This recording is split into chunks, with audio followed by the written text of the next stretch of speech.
יוסף וכל אחיו וכל אחיו וכל הדור ההוא ובני ישראל פעלו וישרסו וירבו ועשו במאוד מאוד ותמלא הארץ אותם. Le Rahim Akadosh il ramène que le Passouk vient nous dire ici pourquoi il nous dit Vayamot Yosef et Kol Echav et Kol Adoraou, trois étapes. Vayamot Yosef, première étape, Kol Echav, ses frères, et Kol Adoraou, ou Béni Israël Parou. Pourquoi il fait ces trois étapes? Le Rahim Akadosh il explique qu'il a fallu ces trois étapes pour que le Shabbat Israël y commence. Tant que Yosef, c'est-à-dire que tant que Yosef était là, il n'y avait même pas une avamina de paro de commencer le Shabbat, bien qu'il y pensait sérieusement. Mais Kol Echav, même que Yosef est mort, mais que le temps qu'il y avait encore ses frères, parlait de ça d'une manière plus intensive, mais à la Khalé Maaseh, il n'a pas commencé. Vekol Adoraou, où là, les Égyptiens ont vu comment les Maaseh, ils sont plus du tout au niveau de Yosef ni de ses frères, c'est-à-dire qu'il y a Yeridat Adorot. Mais malgré tout, le Shaboul ne pouvait pas commencer, tant qu'il y avait Dora. Après seulement ça, l'Israël par l'Ouvéchelissou, alors là, à ce moment-là, il a commencé à dire maintenant on peut passer à la Khalémasé. Alors, Hayam Kadosh vous explique ici quelque chose d'important. Il dit comme ça. Que c'est quoi la Kavala? Pourquoi il a fallu que tous ces ordres disparaissent pour que le Shaboud y commence? Il dit pas shoot parce que Ayou Anashim Nirbadim. Ayou Anashim Nirbadim. Et Adam Nirbad, tu l'as relassé auto-Eved. Tu ne peux pas le rendre Eved. Un boulot quand il est Nirbad, honorable. C'est-à-dire qu'il est respectueux, il est mechoubad, tu vois, il se respecte lui-même. Alors automatiquement, tu n'as pas d'avamina de dire tu vas être mon évêque. Pour qu'un homme, tu puisses lui dire tu vas être mon évêque, c'est que seulement quand lui, Nachinami, se comporte comme un évêque. Alors quand un homme se comporte comme quelque chose, comme une chose qui est négative, tu peux l'amener dans cette chose négative. Mais quand un homme, n'a pas ce comportement, il est impossible. Même le Yetzara ne peut pas arriver là-bas. Ils sont très rachous qui nous apprennent le Kadosh. Que le Yetzara ne peut te donner l'idée de faire quoi que ce soit dans les Avelot, qu'à partir du moment où il a vu chez toi qu'il y avait un pétard, une ouverture par rapport à cette Avera. Mais tant qu'il n'a pas trouvé chez toi de pétard par rapport à cette Avera, il ne peut pas commencer. Il ne peut pas commencer à te dire des choses pareilles. Comme de la même façon que, par exemple, on va dire il ne peut pas venir maintenant chez toi et te dire viens, on fume une cigarette Shabbat. Non, ça ne commence pas. Et pourquoi ça ne commence pas? Pourquoi? Il a un problème de faire trébucher un bonhomme de Mahal Shabbat. Il le fait bien, l'autre personne. Pourquoi il ne le fait pas avec moi? Parce qu'il ne trouve pas de pétard chez moi. Il ne trouve pas de pétard pour être Mahal Shabbat. Il ne va pas me dire, par exemple, allez-nous d'aller faire l'adultère. Pourquoi? Parce qu'il ne trouve pas de pétard chez moi. Il ne va pas trouver le dire chez moi, assassine quelqu'un. Il ne va pas trouver le pétard chez moi. Il y a plein de choses comme ça, que j'ai l'impression que là-bas, ma Bechira n'est pas mis à l'épreuve. La Bichira n'est pas mis à l'épreuve. Comme si que maintenant, le Tzera Kaviachol, il a une sélection. Il a une sélection comme ça de Nishionov qui n'a l'homme en fonction de la tête du client. C'est bizarre comme truc. Si le Tzera, il est prêt à faire tomber l'homme, qu'il essaie de faire tomber l'homme dans tout le domaine. Pourquoi certains c'est là, certains c'est comme ça, certains c'est comme ça. Alors on a l'habitude d'expliquer, non, c'est pas par rapport à la madriga de chacun, par rapport au lien de chacun. En fait, c'est pas ça. Le chat, c'est pas comme ça. Le chat, c'est que du moment où il trouve une ouverture chez toi, alors il rentre à la makom. Comme c'est marqué, il est mamash hatal al petarobetz. Hatal al petarobetz. Hatal comme le Sera, c'est ta porte. Ta porte, tu l'as ouverte, il rentre. Il ouvre ta porte, il rentre pas. Il rentre pas là, on lui ouvre pas la porte. Donc c'est pareil ici. Yosef Hatzadik Avechol était tellement mechoubad, il était makren tellement de malchout que Bichlal, même pas en avamina, même s'il aurait envie de faire le Shabbat Israël, mais il est conscient qu'il y a un problème, il ne peut rien faire. On ne peut pas être Meshabed un roi. Un roi, il donne pas Bichlal l'avamina de le traiter de Eved. La même chose les frères de Yosef, donc ils étaient encore vivants, après que Yosef est niftar. Pareil, le Doraou Bichlal. Qu'ils étaient déjà en Yérida, mais qu'ils étaient encore imprégnés de Yosef et de ses frères. Donc, ils avaient en eux, Bichlal, encore l'allure et le kavod qui faisait que l'Égyptien ne pouvait pas être Meshabed autant.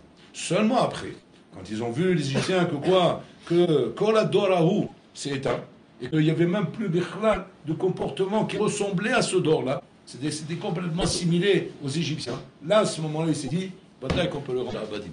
Nous travaillons le ta'alir, comme on le sait, il travaille avec un Ben Adam. C'est qu'avant même de se poser des questions sur la milchama que tu mènes contre ton Yessara, pose-toi des questions d'abord de te dire, mais quelle porte j'ai ouvert ici? Quelle porte j'ai ouvert pour qu'il puisse maintenant venir et proposer des choses pareilles? Qu'est-ce qu'il m'a pris pour un voyou, quoi? Il me prend pour un rachat, un beloucha. Comment il peut me demander des choses pareilles? Il arrive très souvent, par exemple, il est très sérieux dans son limoun. Et puis toi, ils sentent une tentation d'une Sarah de Kaviachol, de faire les Sagmara et d'aller se promener. Bien d'aller faire un chi ou n'importe quoi. C'est une idée comme ça qui lui vient dans la tête. Tout de suite, on doit se poser la question, pas de dire, waouh, qu'est-ce qu'il est fort, il est ça. Par contre, il va se bagarrer contre moi maintenant pour faire fermer ma Gemara et pour aller me balader. Je vais lui montrer de quel quoi je me chauffe. On a tendance à réagir comme ça. À se dire, tiens, il veut faire une travail contre moi, je vais lui montrer. Et c'est pas ça le chat. Alors, Akadosh nous explique que si même tu vois qu'il y a une avamina ici de sa part, de venir te tenter, ça veut dire qu'il a trouvé une porte verte. Il ne vient pas comme ça, les hommes. Il n'est pas, c'est un soldat qui sait travailler. Et il travaille de la manière la plus rentable pour lui. Il ne va pas à dépenser ses forces et ses cohortes de travailler contre un mur. Il travaille là où il voit un pétard, comme c'est marqué. Qu'est-ce qui a fait que Yosef Rabotai, plutôt la femme de Potiphar, il est venu, mais ça cède, mais ça alotab. Il a commencé à alotab. Il a commencé à s'embellir devant le miroir. Mais là, la Makom, la femme de Potiphar, elle est venue. Tu rends tout le monde que quoi, hein? Qu'il y a un pétard, ça vient pas comme ça, c'est pas pitom comme ça. Yosef a dit Kodesh Kodashim, mamash comment dire, Ben Sunim Shel Yaakov Avinu, et que pitom il va lui venir un Israël pareil. Et là, patata pétard, tu as ouvert un pétard. Ce pétard, il faut savoir une chose que quoi, qu'automatiquement il fait un appel. Et cet appel, il arrive à Makom. Donc à chaque fois, le Heshbon, en effet, ce qu'on doit faire, quand on voit qu'on est agressé dans un domaine, on est dérangé dans un domaine, dans une mida, ou dans une avera, ou dans une tentation, dans n'importe quel domaine. Avant même de se dire, prendre des conseils chez le Rav et dire qu'est-ce que je dois faire la pointe Razek, qu'est-ce que je dois faire pour repousser cette tentation, qu'est-ce que je dois faire pour éviter que je tombe là-bas avec rouler. C'est bien de poser toutes ces questions. Mais il y a une question plus importante qu'il faut le poser. C'est quoi? C'est demander mais quelle porte est ouverte pour qu'il arrive là-bas. Parce que tant que la porte est ouverte, même si tu vas faire du rizouk, la porte est ouverte, Habibi. Donc tu as beau faire du rizouk, tu as beau essayer de le convaincre de ressortir, il n'a aucune raison de sortir. C'est pourquoi? Parce qu'il a une réponse toute simple. Qu'est-ce qu'il dit? Ta porte elle est ouverte. Pourquoi je n'entrerai pas? Si tu ouvres ta porte, ça veut dire que je peux rentrer. C'est pas marqué devant ta porte, n'entrez pas sans frapper. Il faut frapper avant d'entrer. Alors il n'a rien à mis. Quand il faut frapper, là tu peux dire effectivement, interdit, je ne te laisse pas rentrer. L'hôtel mais si maintenant ta porte est tout le temps ouverte, alors pas dès qu'il rentre plus ça. Donc c'est là-bas le Ikar Avoda, hein, comme c'est dit, il dit le Haïm Kadosh qu'il faut faire l'Avoda. Alors ça veut dire quoi? C'est quoi l'Avoda qui est là-bas? C'est quoi l'Avoda? C'est quoi le lien d'ouvrir la porte? Le lien d'ouvrir la porte, il explique ici, c'est précisément Rabotai sur la midat ikavdut. C'est-à-dire que maintenant, combien tu es mechoubad? Combien tu es kaviachol, comment dire, mechoubad be'enecha? Tu as un matzav de mechoubad, tu as un statut de mechoubad. C'est-à-dire que tu as un bonhomme kaviachol qui ne peut pas faire ce genre de choses. C'est-à-dire que toute chose rabotai qui représente une avéra chez un homme n'est pas stam une avéra qui peut venir chez un homme si jamais cette avéra n'est pas matim pour toi. C'est pas sam une avéra. Et là, il est matim pour toi. C'est-à-dire, je correspond à ton habit. C'est pas un stam que tu penses à l'habit. C'est pas un stam que tu as une tentation comme ça. C'est-à-dire que pitom, tu t'intéresses à ce genre de choses. Tu t'intéresses à ce genre de tornite, à ce genre de programme, ou bien des réseaux sociaux où tout le monde s'est roulé. Tu t'intéresses. Tu as beau dire maintenant, non, moi je suis pas là-bas, mais c'est par curiosité. C'est juste par curiosité que je regarde. Mais je vous assure, je suis pas là-bas. Le Tzara ne t'a pas mis stam un habit comme ça. Si tu t'intéresses à ça, c'est qu'il a vu chez toi encore une fois une porte ouverte. La porte, c'est quoi? C'est le manque de kablout. Tu n'es pas mechoubal par rapport à ces choses-là. Kaviachol, c'est quoi ne pas être mechoubal, Rabotai? C'est-à-dire que Kaviachol, tu t'es mis à un niveau, comment dire, plus bas. Plus bas. Il peut se permettre de te proposer ça. Il peut se permettre de proposer ça. Il y a quelqu'un qui m'a raconté, ça vous savez mieux que moi je ne m'y connais pas dans cette truc. Un truc, vraiment, il m'a scotché quand il m'a dit ça. Il m'a dit, il y a quelqu'un qui m'a raconté comme ça, il m'a dit qu'il y a un système d'application comme ça. Très élaboré dans la branche de la publicité. Dans la branche de la publicité. Ce sont des gens experts, vraiment des histoires, des professionnels, qui voient en fonction des trucs où tu montes, ouais, alors ils voient les choses qui t'intéressent, ouais, et ils t'envoient comme ça, piton, une pub concernant le truc où tu es là. Et toi, piton, tu vois ça, tu dis, wow, que Siata Ishmaïa, extraordinaire. Il voit ça comme Siata Ishmaïa. Extraordinaire, bijou le truc cherché, incroyable, regarde ça comme il est venu. On appelle ça Siata Ishmaïa, c'est Siata de Satan, c'est pas Siata Ishmaïa. Mais comment il a fait? Comment il a su le bonhomme qui pouvait m'envoyer cette pub-là? Il ne m'a pas parlé, on ne s'est pas appelé au téléphone, il n'a pas convenu ça avec moi. Comment il est arrivé là-bas? Parce qu'en fait, il y a un réseau, comme ça, qui surveille tout ce que tu regardes. Tout ce que tu regardes. C'est-à-dire, en fait, on est surveillé du matin au soir. C'est surveillé par des réseaux, et qui surveillent, et qui voient, tiens, ce bonhomme est intéressé par ça. Il aime les voitures, il aime les boissons, il aime les filles, il aime ça, et on lui envoie des flashs. Pourquoi? Pour l'envoyer là. C'est-à-dire, qu'est-ce que tu as de là? Normalement, tu regardes comment les Israéliens travaillent. C'est-à-dire que, il n'y a pas de Khadash. Le fonctionnement à l'otage du Olam, il est tel que le Tzara, il se comporte à travers la Torah. Et maintenant, ce qu'on voit à Rabotai, simplement, c'est des systèmes plus élaborés. Mais en fait, c'est le fonctionnement du Tzara à Rabotai. Fonctionnement avec tous les sodotes que les Hazan nous ont appris. Simplement, il faut les adapter au modernisme qu'on a aujourd'hui. Mais c'est le même fonctionnement, c'est le même yesod, c'est le même principe de fond. Ça fonctionne comme ça. Que du moment où tu montres le Tzara Kaviachol, que tu t'intéresses à telle chose, le Tzara, qu'est-ce qu'il fait? Il a cette application, il t'envoie tout de suite, comment dire, l'image, ou bien la chose qui peut t'intéresser, rouler, et automatiquement, un homme, Rabotai, il dit comme ça, Rabbeinu Yonah. Avant de parler de faire Shmirat Enaim, il faut d'abord que tu fasses Shmirat Hashot Shelcha. Pour ça, c'est marqué l'Ota Torah Acharei Vavchem ve'Acharei Enechem. C'est quoi? Elle parle à l'envers la Torah ou là? L'Ota Torah Acharei Enechem ve'Acharei Vavchem. Et qu'est-ce qui met les désirs dans mon cœur? Mes yeux regardent, Aïn roi, à lèvres romed, vers Aïvarim Sim. Comme ça marche. D'abord, l'œil voit. Ah, ça m'attire, c'est beau, c'est attirant, c'est plaisant pour les, c'est sexuel. Après, qu'est-ce qui se passe? Le cœur, il s'emballe, et les Maasim, ils veulent faire. Comme ça que ça marche, les Chava. Alors, c'est comme ça le fonctionnement. Pourquoi la Torah, il écrit à l'envers? Pourquoi la Torah, il dit, le Tatou Rachale Vachem, Vachale Enechem? Elle aurait dû dire, le Tatou Rachale Enechem, Vachale Vachem. Et après, les Maasim, ils vont suivre. Pourquoi c'est à l'envers à Botaï? Parce que c'est le Yesod qu'on est en train de dire ici en Botaï. C'est-à-dire qu'avant même de parler de Shmirat Enaim, fais d'abord Shmirat Alev. C'est quoi? Tachlit Balev Shelcha. Chez Alom Istaklim. Quand tu auras compris cette ashkafa, chez Davar ou Lotov, chez l'homme Istaklim, alors après automatiquement, tes membres ils vont suivre derrière. Mais il ne faut pas s'imaginer à Botaï et se poser la question de dire mais c'est très dur pour Dara. Je regarde mes yeux, automatiquement ils regardent. Comment on fait pour arriver à contrôler une chose pareille? Comment on arrive à mettre un terme à un réflexe pareil?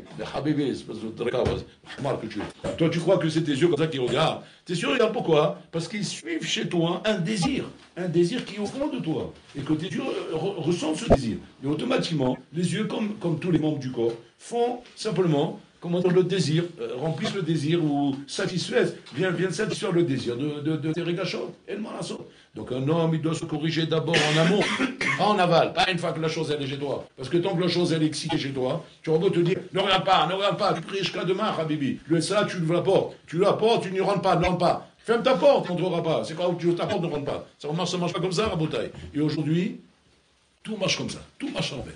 On fait tout à l'envers, Rabotaï. On utilise la Torah à l'envers, on fait le moussar à l'envers, on fait l'ashkafa à l'envers, tout ce qu'on fait, on le fait à l'envers. C'est-à-dire que quoi? C'est qu'une fois que les Sarah, on l'a laissé s'installer dans notre salon, après on est en train de pousser des cris, comment on le fait sortir? D'abord, bébé, avant de parler comment on le fait sortir, d'abord, pose-toi la question comment on fait qu'il ne rentre pas d'abord. Parce qu'une fois qu'il va rentrer pour le sortir, c'est pas.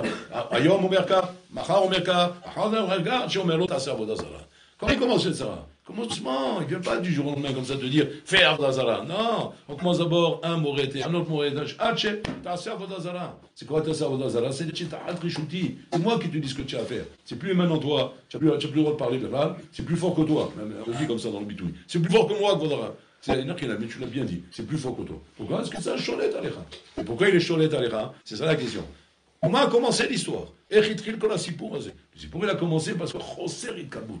Il y a un manque de trabdout, il y a un manque de kavod asmi. Un manque de kavod asmi qui fait qu'à cause de ça, maintenant, la porte a été ouverte et automatiquement, les tentations commencent. Donc c'est-à-dire que toute la zéroute qu'on doit avoir en Botaï, vis-à-vis de choses qu'on fait, soit de nos yeux, soit de nos membres, soit de n'importe quoi en Botaï, c'est tout de suite se poser la question. On vient de l'ashkafot, qu'on se balade, on se balade dans la tête avec des ashkafot bizarres des fois. Et on se dit, mais d'où vient de ces questions que j'ai? Là, moi, je dis chez l'autre kaïlé. Les parents qui demandent des fois, comment c'est que j'ai des chélotes du genre? J'étudie à la Shiva, je suis bien, je suis à fond. Pourquoi j'ai des chélotes du genre? Qui me dit que la Torah, c'est Hachem qui l'a écrit? Des choses comme ça. Et c'est pas seulement ici que j'entends ces chélotes. Il y a des borums, des chivotes qui viennent me voir pour me dire ces chélotes. La question n'est pas ça. C'est une fausse question ce que tu demandes. Tu es en train de demander, qui me dit.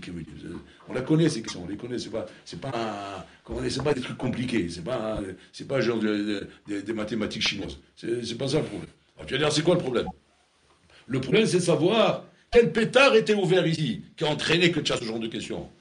C'est ça la là. Quel pétard a été ouvert ici, qui a entraîné ce genre de questions? Tu as raison. Et alors, comment? C'est quoi le pétard? Alors, on va regarder la paracha. Alors, vous savez qu'il y a Bereshit, c'est Sefer Yachar. Bereshit, c'est Sefer Yachar, c'est quoi? Toutes les parachutes qu'on apprend dans Bereshit, c'est pour apprendre, comment dire, Ashkafat Adam, Binan Adam, Bitot Adam, Là-bas, c'est le binyan atzmi. Le binyan atzmi, echani bnet atzmi. À travers quoi? À travers des personnages qui sont assez avot siman abani. Donc je regarde les personnages, j'analyse leur histoire, je vois comment ils se comportent, et à travers eux, j'ai appris comment moi, je dois me construire. Il a fait Shemot. Ça, c'est faire Bereshit. Maintenant, on passe à Sefer Shemot. Sefer Shemot, c'est quoi? C'est maintenant, on va t'expliquer maintenant, dans Shemot, qui est le Yetzirah. Qui est ce Yetzirah qui va venir te déranger dans ton binyan? Tu t'es construit, il a fait Shemot. Maintenant, il va commencer à te déranger. Qui est ce Yetzirah? C'est Shemot. C'est Sefer Shemot. Le Rambam, il explique comment dans Sefer Shemot, le Yetzirah, c'est Paro Yetzirah. Donc, c'est-à-dire qu'il faut étudier le comportement de Paro. C'est un nouveau personnage. Jusqu'à maintenant, il a étudié des beaux personnages, des personnages bien. Maintenant, un personnage mauvais, c'est Paro, qui représente le Yetzirah. Et le Yetzirah, là-bas, lui-même, il va te dévoiler sa méthode de travail. Et à travers lui, on va comprendre. C'est pour ça que l'on va entrer dans les parachiotes de Shemot, qui sont les parachiotes, Rabotai, la Milchama avec le Yetzirah. Comment se passe le Milchama? Comment se fait ces attaques du Yetzirah? Comment il travaille? Alors là, déjà, il nous donne déjà le Yesod. Que tout commence par quoi? Tu as ouvert ta porte. C'est pas, il se bat, il est comme ça, il est fort, il a ça. À col tout bien fait. Il a toutes les forces que tu veux, tout ce que tu peux imaginer. Et là, il a une panoplie de matériel pour travailler. Il n'y a pas de problème. Tu vas la regarder, alors comment je fais? Donc, tu fais une chose, ou pas de porte. C'est tout. Voilà ce qu'on demande. Al-Tiftar et Tadef. Ne donne pas liste d'un autre et ça de pouvoir commencer avec toi. Mais ça, c'est comment on appelle ça? On appelle ça Rabota une Kouban. Alors je disais comme ça, que tu as des Bahourim comme ça, très sérieux, bien investis dans leur limoud. Putain, ils ont des schémas bizarres. Dis-moi, ça t'arrive souvent des schémas comme ça? Je sais pas, mais les bonhommes, ils sont, ils ont une case comme ça, posée, avec des schémas comme ça, où ils continuent à avancer dans la Torah. Mais ces schémas qui sont là dans la tête, être rentre dans le crâne. Mazé Omer. Mazé Omer, un schéma. Qu'est-ce qu'elle veut dire? Mais Malafchar, je comprends pas. Qu'est-ce qu'il veut les faire avec ça? S'il veut me faire arrêter d'étudier, non, je n'arrête pas d'étudier. On ne parle pas d'un bonhomme que, tant qu'il n'a pas de réponse, il n'étudie pas. Je fais maintenant, voilà. Comme ça, je n'étudierai pas tant que je n'ai pas de réponse. C'est pas le cas. Il continue à étudier le bonhomme. Même chez lui, même chez lui, le palais, il fait les brachot, il fait votre chaîne, je vous mets tout le misot, à tout le bécéder. C'est moi, il y a une case ici. Le bonhomme, il dit, le bonhomme chez Orlam, c'est pas un problème qui me fait arrêter d'étudier. Mais pourquoi cette case, elle est là? Qu'est-ce qu'elle veut dire, cette case? Cette case, Rabotai, il faut savoir une chose comme ça, comme toutes les cases, ce sont des tentatives du Yetzirah Rabotai d'ouvrir la porte. Il essaie d'ouvrir la porte. Mais la question, elle est comme ça. L'amour d'Ofé, qu'est-ce qu'il dit? L'amour pas dit de faux, qu'est-ce qu'il dit?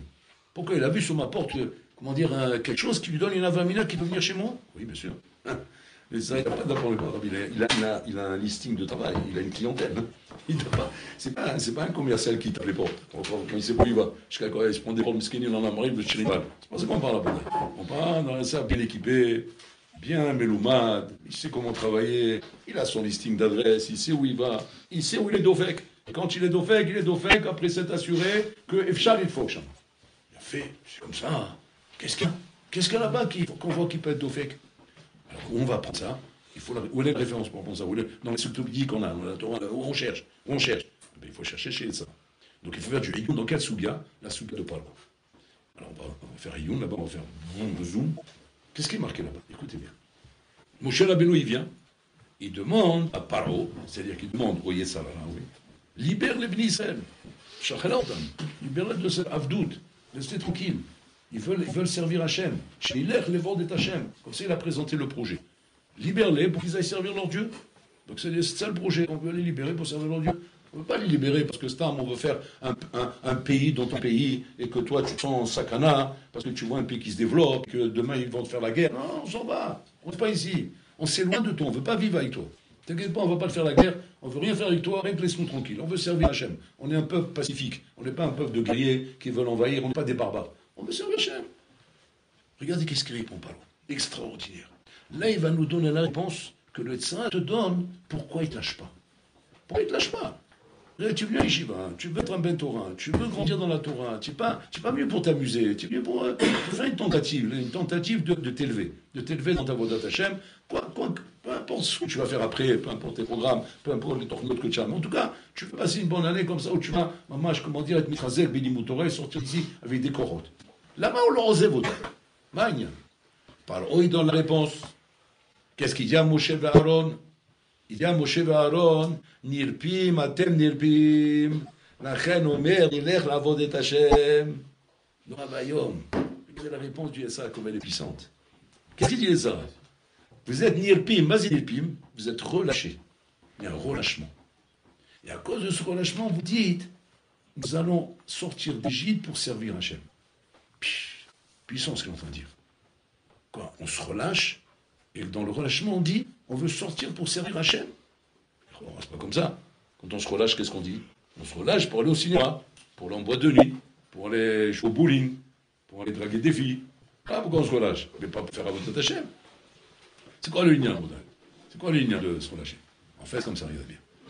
Il dit le Rambam, il explique bien, il dit comme ça. Il dit, En chet bal adam, une faute ne vient pas dans l'esprit de l'homme, et la imken rosho panouy min ha-chokma. Si ce n'est pas, ton esprit est libéré de la chokma. C'est-à-dire que le Tzara Baudin, qu'est-ce qu'il fait? Qu'il va trouver un homme qui est beprinat nelpim, qui est en relâchement. C'est-à-dire que rosho panouy min ha-chokma. C'est quoi rosho panouy min ha-chokma? C'est-à-dire qu'il n'est pas préoccupé par la chokma. Il n'est pas préoccupé par l'étude de la Torah. L'étude de la Torah ne lui prend pas la tête. Elle ne lui prend pas la tête. Il a son semaine de limoud, le bonhomme. C'est quoi son semaine de limoud? C'est les sdarim qu'il a, il a fait. Et en dehors des sdarim, kaviachol, sa tête, elle est libre. Elle est libre. Il a fait. Et comme elle est libre la tête, ce bonhomme-là, effectivement, il ne sait pas pourquoi, puis il lui vient des questions bizarres. Des questions bizarres, à droite, à gauche, à droite, à gauche. Il se dit, bon, je suis là, mais pourquoi j'ai ces questions? Je suis sérieux. Je m'assois dans les sdarim, je m'assois dans tout. Nilpim, aten, nilpim. C'est-à-dire quoi? C'est-à-dire que du moment où le Tzara voit un homme remoutaille, que sa tête, elle est libre. Elle est libre, ou à un moment donné, Kaviachol, la Torah ne te préoccupe pas. Elle n'est pas, comment dire, Kaviachol, le souci permanent. Elle n'est pas t'occupe pas ton esprit. C'est-à-dire qu'il y a un moment donné, comme tu dis, comme le fonctionnaire dans son travail, un bonhomme, il travaille. Même un docteur. Il a son cabinet dentaire, tout bible. Il a son cabinet de soins, ou le dentaire. Non, mais je sais quel boulot il a le bonhomme. Il finit son travail, il ferme la porte, il sort, ça y est, la tête elle est libre. La tête est libre, il peut tromper sa femme, il peut aller s'amuser, il peut aller fumer des joints, il peut aller au bowling, aller au patinoire, il a la tête ailleurs. Maintenant tu vas lui dire quoi? Tu vas dire, oh c'est bizarre, je ne croyais plus sérieux monsieur. Je dis, pourquoi? Qu'est-ce qu'il y a de pas sérieux? Ben non, je ne sais pas, c'est vrai, vous m'impressionnez quand je viens chez vous, le docteur Ignani, vous voulez, avec votre masque là, votre machin, le truc pour se surveiller, pour les trucs, et le truc les oreilles, et le tout, et la djellaba et tout. Donc je vous vois comme ça, vous êtes impressionnant, vous avez vraiment un homme de chachou. Mais putain, je vous vois quoi, je vous vois en train de faire de la patinoire, je vous vois en train de jouer au tennis, comme ça. En détente. Qu'est-ce qu'il va te répondre le bonhomme? Il va te répondre, c'est pas une stira, c'est pas une contradiction. Je suis comme ça quand je suis dans mon boulot, je reviens moi-même. Ça, c'est un danger dans la Torah. La Torah, il dit le Rambam, si elle n'occupe pas ta tête en permanence, automatiquement, Rosho, Panou, Imla Chorma, et quand le Roshi, le Panou, Imla Chorma, c'est là que le Tzara vient à Routaï. Et comment tu sais que le Tzara vient? Quand tu vois que tu as des questions qui reviennent constamment. Des questions comme ça qui sont dans ton crâne. Questions de Mouna, questions de Bitachon, questions de Nyanim. C'est le Tzara à Routaï des gens qui étudient la Torah, mais qui sont Nirpim. Nirpim, c'est-à-dire, il y a un relâchement. Tu dis, alors, qu'est-ce qu'il faut faire? Il ne faut pas étudier sans arrêt quand même. 24 heures sur 24 sans bouger. Comment? On est des Vnadam quand même. On t'a pas dit ça. On t'a pas dit t'asseoir et étudier constamment. Mais que ce serait une malade de faire ça. Mais c'est bon, ok, on n'est pas. La Torah n'itna li Vnadam, mais l'on est malach chalet.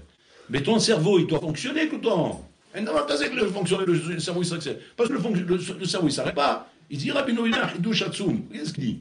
Il dit comme ça. Ton cerveau marche sans arrêt même quand tu dors. Il marche sans arrêt. Et c'est ça la brillure de ton cerveau. La brillure de ton cerveau, c'est qu'il marche sans arrêt.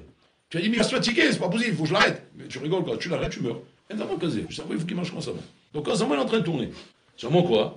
On est comme ça. Quand l'homme, il tombe dans le piège du Tzara de dire, détends-toi, arrête avec ce limoud, arrête avec cette boninout, arrête avec le limoud Torah. Ok, pas de problème. Ça raconte, tu sais ce que j'ai fait? Ça raconte, j'ai changé de case. J'ai enlevé les boninout de la Torah et j'ai mis une autre boninout à la place. Mais ton cerveau continue à marcher. C'est-à-dire qu'à la mitiout, ton cerveau ne s'arrête jamais. Mais quand toi, tu l'arrêtes d'étudier la Torah, alors il s'occupe d'autre chose maintenant. Nilpim, atel, nilpim. Il ne faut pas qu'on te laisse le cerveau libre. Un homme d'abord va se libre. Tu vas par exemple faire une course, tu vas au magasin là-haut, ou bien tu vas prendre un bus, ou bien tu dois avoir constamment des sujets de réflexion dans ta tête. Comme ça, Volbel explique. Tu vas avoir un CDR pour sortir, un CDR pour te promener, un CDR pour ça, un CDR pour ça. Et ta tête résonne constamment. Elle résonne constamment avec des sujets de Torah dans ta tête. Tu vas me dire, mais c'est fatigant, c'est épuisant. Pas du tout, Rabotaï. C'est pas épuisant du tout, au contraire. Ça détend. C'est pourquoi ça détend? Parce qu'au contraire, sinon ta tête, elle va t'occuper avec des 10 millions d'autres. Avec des 10 millions de la vie, des soucis, malben hassim, malben dragot, des trucs, comment faire là, et comment je fais là, et comment je fais là, et mon avenir, et ma parnassa, et mignon, les problèmes. Altidag. Sois pas doé, bon alors l'âme doé, puis je suis là. Je dis là, comment je fais avec ma tête? Elle n'arrête pas de réfléchir. Elle réfléchit sur la Torah, réfléchit sur les misos, réfléchit pour des questions, des hakirot, des nyanim, constamment occupé, avec une tête qui s'occupe de la Torah. C'est ça le Yesod. Le Yesod, c'est que quand malheureusement, c'est l'épime, tu te relâches. Alors tu dis, tu commences à poser des questions en soi-disant de Avodat Hashem, qui sont de Mouna, et ça. D'abord, pose des questions sur Tosor, pose des questions sur la Gemara, pose des questions là-bas, et là-bas tu verras une ami que Piton, toutes ces questions, nous ne se posent même plus, Rabotai. Elles viennent même plus. Pourquoi elles ne viennent plus? Parce qu'elles n'existent pas. Elles n'existent pas, elles sont la pure invention de ton crâne, ton crâne vide, comme un tam-tam, que quand le tam-tam il est vide, alors il boum boum boum, il fait ça. Mais quand il est plein, tu auras beau taper même avec le marteau, tu n'entends rien. Tu dis, mais alors je tape avec un marteau, pourquoi on n'entend pas de bruit? Parce qu'il est plein, il est vide, tout de suite il y a le tam-tam. C'est comme ça, Rabotai. La terre, il faut qu'elle soit pleine, Rabotai, de valeurs qui sont les valeurs de notre Torah, et qu'Hachem il t'a dit, j'ai créé le Yitzhak, j'ai créé le Torah Tavlin. Le Torah Tavlin, c'est la Torah. Il n'y a pas un autre médicament pour soigner la Torah. Il n'y a pas un autre traitement, il n'y a pas d'autre chose. C'est pas en dansant qu'on soigne le Yitzhak, c'est pas en faisant de la musique qu'on soigne le Yitzhak, c'est pas avec des chants qu'on fait quand on soigne le Yitzhak, c'est pas avec de l'alcool qu'on soigne le Yitzhak, c'est pas avec des distractions qu'on soigne le Yitzhak, c'est pas de la détente qu'on soigne le Yitzhak. Il y a qu'on a besoin de tout ça. L'homme, il a besoin de gouffre, ce que tu as besoin. Mais ta tête, elle a besoin constamment d'être en connexion avec la Torah. Bon, tu peux te détendre maintenant, tu peux être à la piscine, tu peux jouer au tennis, tu peux faire ce que tu veux, mais la tête, elle doit être constamment en connexion avec la Torah. Tu dis, mais attends, mais on ne peut pas bien jouer au tennis si on arrête de réfléchir avec la Torah. Il faut que je pense à la balle. Non, tu n'as pas besoin de penser à la balle. Pense pas à la balle, reste avec ta Torah et quand tu joues au tennis. Parce que ça colle, c'est une détente. Ça ne doit pas devenir quelque chose de professionnel. Ça ne doit pas devenir quelque chose d'excellent. On t'a pas demandé d'exceller dans le hall. On t'a demandé d'exceller dans la Torah, d'exceller dans la Avodat Hashem, pas d'exceller dans des ch'tures pareils. Ça là-bas, tu le fais comme il a fait le Rambam. Oui, il a étudié tout ça, le Rambam dans les toilettes. Mais il a Khosmina Kavod. Il a étudié tout ça. Les langues, les nyanim, la rifoua, tout, il a étudié là-bas. Il y a des moments dans les toilettes. Pourquoi? Parce que c'est un makom chez là. Il n'y a pas notre makom. On ne peut pas leur donner notre place. Sinon ma tête, elle est occupée, ma tête. Il n'y a que là-bas que ma tête, elle n'est pas occupée à ça. Mais que par rapport à ça, alors je peux m'occuper d'autre chose et m'occuper, par exemple, des mathématiques, des sciences, de la médecine et des choses comme ça, Rabotai. Regardez un petit peu comment ils avaient compris, Rabotai. Combien, si la tête, elle est libre, Balmenan, Rabotai. Là, tout commence. Donc, c'est-à-dire que le nyan de Kabdoud, comme il nous explique le Rahim Kadosh, à part le problème de Nirpim, sont les zones sensibles qui peuvent faire basculer un Ben Adam, et comme ça, un homme, il bascule. Soit parce que la tête, elle est libre, soit parce qu'il n'est pas Mechouban. Il ouvre la porte, automatiquement, il rentre par là-bas. La question est de savoir maintenant, il faut être Mechouban, ok, on a compris maintenant. Alors, comment? C'est quoi être Mechouban? C'est marqué. Ezou Mechouban, à Mechabel Zavayot. Quel est l'homme Mechouban, Mechabel Zavayot? C'est pas marqué Ezou Mechouban, Mechabel Tzadikim. Mechabel et Taberiot. Mechabel Taberiot, c'est quoi? C'est que le bonhomme Abotai, il se donne, un aspect de kavon, parce qu'il est Mechabel de Beriot.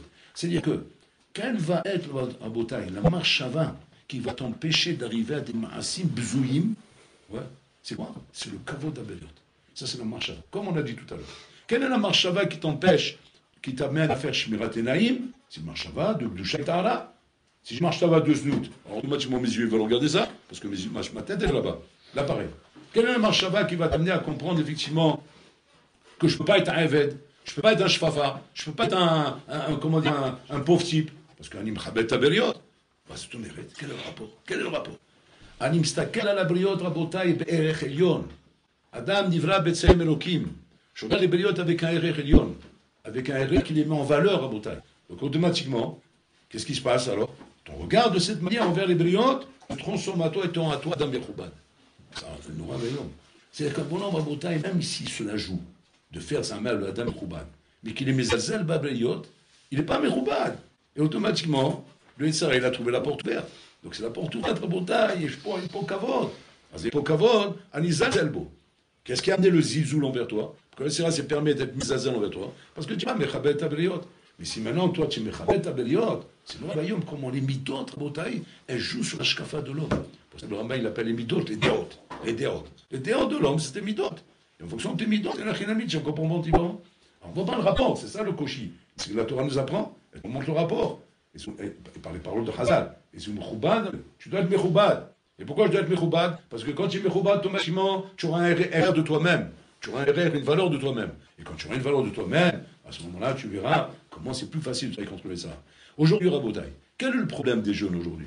C'est que un erer hasmi, c'est erer svivati. Personne n'a de erer hasmi. C'est erer svivati. C'est quoi erer svivati? C'est-à-dire, je ne vaux que ce qu'on me dit que je vaux.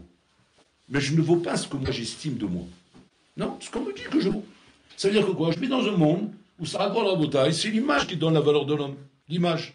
C'est quoi? C'est on est mechabed, le mechoubad. On est mechabed, le bonhomme de valeur. On n'est pas mechabed, le bonhomme qui n'a pas de valeur. Ça veut dire que quoi? Quand je fais comme ça, je suis où? Dans le Rechasmi. Je suis dans les rêves de ce qu'on voit avec les yeux. Mais je ne suis pas dans le Rechasmi. Le Rechasmi que quoi? Que tout homme est digne de kavod. Tout homme est digne de respect. On doit respecter un ben adam. Qu'est-ce qui fait que l'homme il va regarder comme ça ou comme ça? C'est en fonction de son Erech à lui. Si le monde il a un Rechasmi, comment on va c'est quoi le siman? Le maasé mochiyar, que j'ai un Rechasmi, c'est quand je suis mechabel taberiot. Pourquoi? Parce que la même façon que moi j'ai un Rechasmi, lui aussi il a un Rechasmi. Artisakel bakankan, je suis mechabel de la personne. Je ne sais pas ce qu'il est dedans. Je ne prends pas un jugement par rapport à l'aspect qu'il me donne. Je veux m'intéresser à lui. Je veux chercher les valeurs qu'il a, ce bonhomme. Parce que chacun a des valeurs. Ce regard, Rabotai, provient de quoi? D'une ashkafat chaim qui me protège. Parce que moi, je vis dans un Rechasmi. Mais si jamais je passe à Ashkafam et je juge les gens à Rabotai par rapport à leur tenue, par rapport à leur aspect, par rapport à ce que je vois avec mes yeux, ça veut dire que moi-même, je n'ai pas de Razmi, j'ai un Resbiati. Resbiati, c'est-à-dire que tu es à la merci du vent, comme une girouette, à la merci du vent. Quand le vent il s'ouvre vers le nord, tu es vers le nord. Il s'ouvre vers l'ouest, tu es vers l'ouest. C'est-à-dire que tu es à la merci de ce que leur âme il fait de toi. On voit les bonhommes aujourd'hui, Rabotai. Pourquoi aujourd'hui, par exemple, un jeune est très séduit par la mode? Il suit la mode, il suit la mode. Il va t'habiller à la mode. Il n'est pas capable de s'habiller comme lui, il estime qu'il doit s'habiller. Non, c'est pas moi qui décide. C'est le monde qui décide comment je dois m'habiller. Parce qu'il faut que je sois habillé à la mode. Par rapport à ce que le monde il veut. Pourquoi? Parce que sinon, je ne serais pas un homme apprécié. Je ne serais pas un homme, comment dire, aimé par les autres, apprécié, et comment dire, respectueux. C'est faux, ça. Ça, c'est résivatif. Et résivatif à Botaï. Mais c'est-à-dire que si demain, tu commences à t'évaluer par rapport à ce que les gens ils disent, mais chez Mishma, ils vont te rendre un hamon, les gens. Et là, et Réhatsmi à Botaï. Réhatsmi, c'est ce qui est bien pour moi, pas ce qui est bien pour les autres. Alors, quand je viens de Torah, qu'est-ce que je comprends qui est bien pour moi? C'est d'avoir une tenue de Torah. Une tenue de Ben Torah. Une tenue de Ben Torah, c'est-à-dire quoi? Moi, pendant ton séjour à l'Yeshiva, un costume, un chapeau, des chaussures comme il faut, faire en savate, j'ai pris en savate, je me balance en savate, avec des tongs comme ça, comme un zoulou de la forêt, comme ça, rouler. Comment tu veux que ce bonhomme-là, il puisse dire, je suis dans un makom Torah et donc j'estime, Be'ezat Hashem, avec mes ambitions, devenir un Talmid Chacham. Tu peux pas. Tu peux pas parce que tu n'es pas dans le makom où il faut. Parce que tu ne fais pas ce qu'il faut faire. Donc c'est-à-dire que tout est à l'envers chez toi. La porte elle est ouverte, donc il manque le premier stade. Ta marche va aller là-bas, donc tes yeux forcément ils roulent parce qu'ils ne vont pas rouler. Ta tête elle est pas nous, donc automatiquement pas nous minachma, donc le cerveau il continue à trouver dans le mauvais sens parce que ta tête est pas occupée. Tu es dans un erreur civilisatif, c'est de chacun un hasmi, donc tu vis constamment avec le regard des autres rouler. Ouais. Et mais là qu'est-ce qui se passe? Les éléments principaux qui sont censés être ceux qui vont te construire dans la vie, tu les as pas. Donc on voit de là, Rabotai, que quand on dit Torah, Tavlin, c'est prends la Torah et applique-la à la lettre, pour qu'elle puisse t'aider. Parce que sinon, si tu l'appliques à ta manière, comment toi tu as envie de l'appliquer, alors elle ne pourra pas t'aider. La Torah aussi belle qu'elle est, elle ne peut pas aider un Ben Adam qui applique la Torah à l'envers. Tu ne l'appliques pas la Torah à ta manière. Elle est applicable à sa manière à elle. Donc c'est une main à sauce, il faut se plier à la Torah de gauche.